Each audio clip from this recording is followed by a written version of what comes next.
بھی دیا جاتا ہے کہ ہم شیعہ ہیں. واہ بھائی واہ, یہ تو وہی مسل ہوئی کہ الٹا چور کو تو الگ ہم شیعہ ہیں.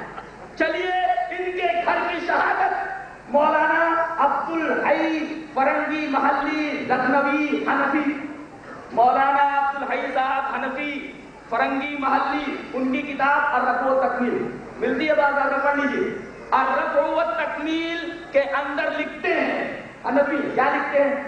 وَكَمْ مِنْ حَنَفِيٍّ حَنَفِيٌّ فَرْعًا وَمُرْجِعٌ أَوْ زَيْدِيٌّ أَصْلًا وبالجملة فالحنفية لها فروع باعتبار اختلاف العقيدة فمنهم الشيعة ومنهم المعتزلة ومنهم المرجئة. دیکھیے یہ الرفع والتکمیل کی بات ہے. کیا حضرت فرما رہے کہ بہت سارے حنفی فروع میں تو حنفی ہیں لیکن اصل میں عقیدے میں یا تو مرجی ہیں یا زیدی ہیں.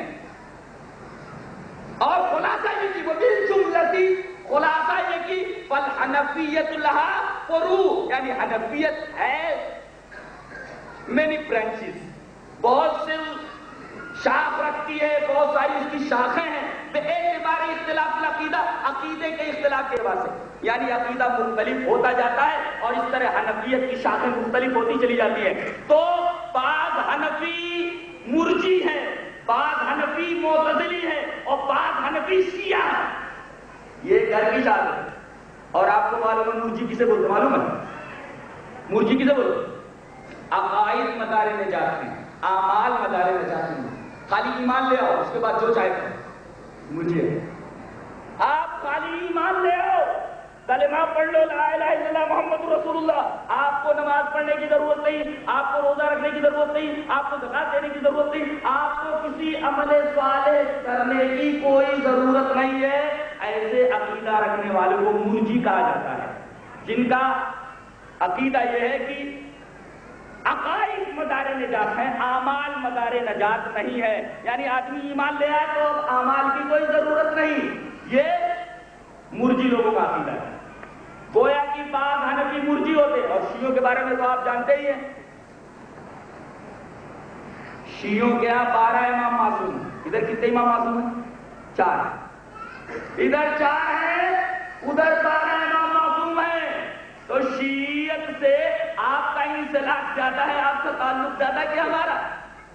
اور جس طرح کعبے مختلف ہو گئے, ایک کعبہ تو عراق بنی گیا ہے, انہوں نے بھی ایک کعبہ بنایا ہوا ہے نجف اشرف. ایک کعبہ تو وہ مانتے بیت اللہ, دوسرا کعبہ نجف اشرف مانتے. اس طرح اگر تحلیل کی جائے, تجزیہ کیا جائے تو شیعیت آپ کے اندر ہے. الحمدللہ ہم شیعی عقائد سے بونے بعید رکھتے ہیں. ہم کہاں اور شیعہ کہاں. یہ تو آپ کی گہری شہادت ہے کہ شیعیت جو ہے یہ حنفیت میں پائی جاتی ہے, مرجیت حنفیت میں پائی جاتی ہے, معتزلیت یہ حنفیت میں پائی جاتی ہے. معتزلہ جانتے بھی جو بولتے ہیں, ارے اسی وجہ سے تو حضرت امام احمد بن حنبل رحمۃ اللہ علیہ کو مار کھانی پڑی. اتنے بڑے امام کو اس قدر پیٹا گیا ہے, بتایا جاتا ہے کہ 5 کوڑے حضرت کے بدن پر اتنی زور سے مارے گئے ہیں کہ اگر کسی ہاتھی کے اوپر وہ کوڑے مارے جاتے تو ہاتھی چنگاڑ ہوتا.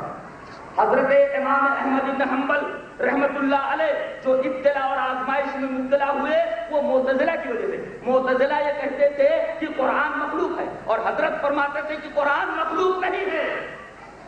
وہ دلیلیں دیتے تھے, منطقی قیاسی دلیلیں دیتے تھے. حضرت فرماتے تھے ارے یہ قیاسی دلیلیں میرے سامنے مت لاؤ, کتاب و سنت کی دلیل لاؤ. الحمدللہ ہمیشہ اہل حق نے ہر بات پر کتاب و سنت کی دلیل مانگی ہے, اور عقلی دلائل کو پیر کی جوتی کے نیچے ہمیشہ رکھ دیا ہے. روایت